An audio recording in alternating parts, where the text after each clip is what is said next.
मनसे नेते अविनाश जाधव यांनी राज्य निवडणूक आयुक्त दिनेश वाघमारे यांची भेट घेतली। बिनविरोध उमेदवार निवडून आणताना सत्ताधाऱ्यांनी पैशांचा गैरवापर केल्याचा आरोप मनसेने केला आणि याच संदर्भात निवडणूक आयुक्तांची भेट घेऊन निषेधपत्र दिलं आणि ठाण्यातील निवडणूक अधिकारी ज्या पद्धतीने वागले त्याचीही तक्रार केली आणि याबाबत आयोग चौकशी करणार असल्याची प्रतिक्रिया अविनाश जाधवांनी दिली।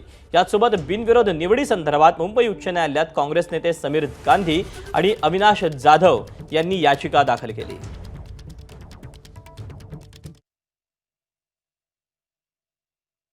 ज्या दोन मागण्या आहेत की ज्या आरोज होत्या, ज्यांनी ह्या सगळ्या प्रकारे गोंधळ घातला, त्यांचे जे तिथले जे फुटेज आहेत ते चेक करावे।